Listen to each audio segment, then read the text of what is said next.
Thank you for listening once again to Scout Around, our weekly podcast show in which I look back at the pre-selection shows we have had last weekend. But after Australia picked Dami Im for Eurovision 2016, we already made a very special extra episode of this podcast. And this time I will talk even more about the Australian hopeful for Stockholm.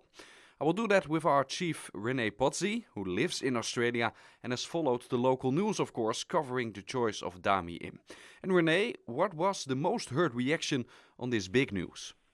Well, it's kind of been mixed. I mean, of course there was a leak the day before, and there was an article that was a little bit negative towards the selection. But overall, it has been, I would say, mixed. I mean, Dami does have a big fan base, and of course her fans are very supportive of her going to Eurovision. And also last year, a lot of people would remember how much she was supported. There was petitions, for example, wanting her to go to Eurovision. So, you know, we've got Dami's fan base that were pushing for it, so they're obviously very supportive. And then you've kind of got the people that heard rumours that it would be someone bigger than Guy Sebastian. So there was a bit of disappointment, but I think with the selection of Dami, we kind of know what we're getting. We're getting a singer that is experienced in live television, is experienced in singing live, and who can deliver a good product. So I think with time we'll see a bit of a change, and hopefully we'll have a united support behind Dami. Yeah, because her fan base isn't, of course it's a big fan base, but it's not going to influence the televote in Eurovision throughout entire Europe. I guess. Of course, that's definitely a good point. So hopefully the product that comes out on stage will be something that Europe can relate to and will get behind and will enjoy, because Australia has, through Guy Sebastian, has already given quite a good show. So I think Dami does have the same experience as Guy with the talent show, with the live show experience. So hopefully that comes through on Eurovision, and the European audience will enjoy it.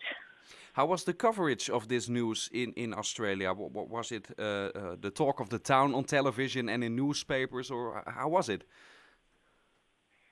I've got to say it was a lot less covered than Guy was. Obviously, it was Australia's first year, and it was, you know, massive over here. But yeah, it has been a bit more quiet this year.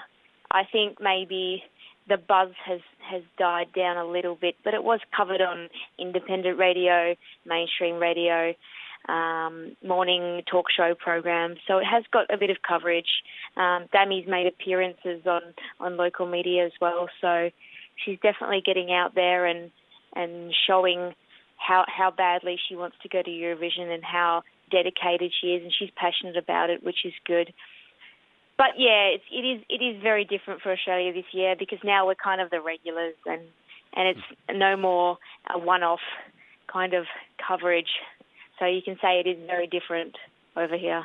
She, of course, won the X Factor in Australia, but still she didn't really have her big breakthrough yet. What do you think, in your opinion, is the main reason for that? Yeah, it has been a bit strange. I mean, but when you kind of look at all of the singers that have been in these talent shows, besides Guy Sebastian, there hasn't really been a singer that's had sustained success over a long period of time. So Dami did have a few songs that did chart quite well.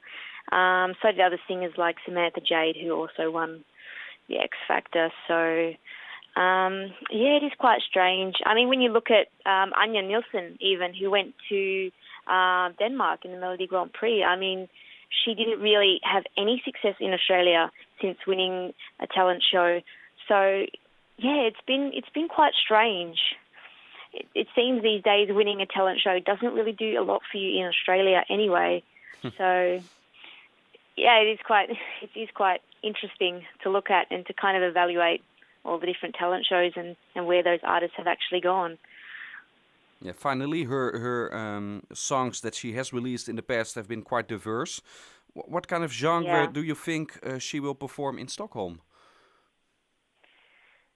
I have heard some rumours that the song is going to be like an anthem. So I think we're going towards the style of her songs like Alive and maybe even Gladiator. So maybe an up-tempo, maybe ballad style with a big chorus, maybe something Sia-like that's really going to raise the roof.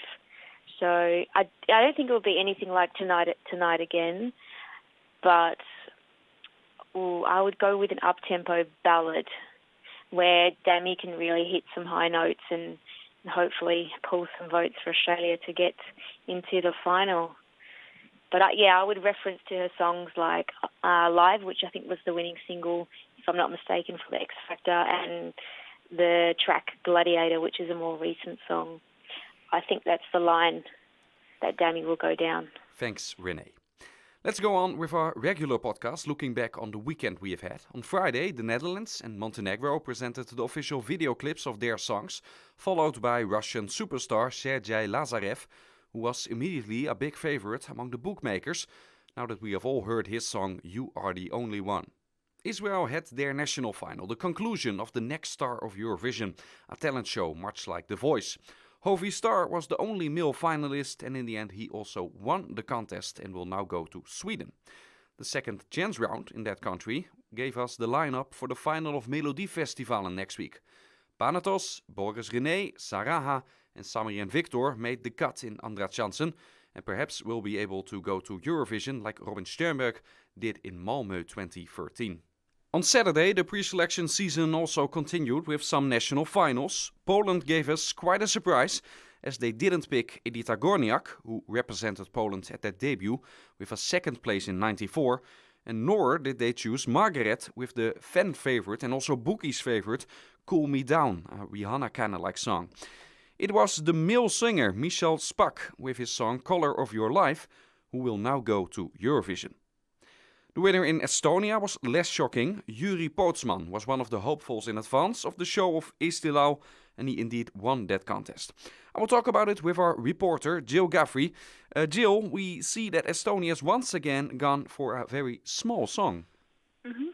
Well, it was co-written by Stig Rasta, who competed last year with Alina Born, and I think they liked their chances with that type of song again because it is quite similar, I think, in the small artistic type setting. So, and Estonia did really well last year.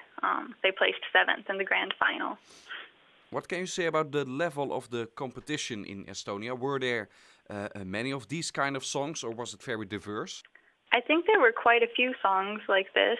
There were at least 2 or 3 others that were simple and in the same kind of atmosphere. I don't know. The Estilau is kind of becoming like a platform for just Estonian artists in general. So we get like a nice mix in the selection, which makes the quality and the level of competition higher, I think. Yeah, and these type of songs, like the one that won this year and last year, and in 2014, Estonia gave very high votes to the Netherlands. Also such a small song. It seems like this is something that Estonians are into.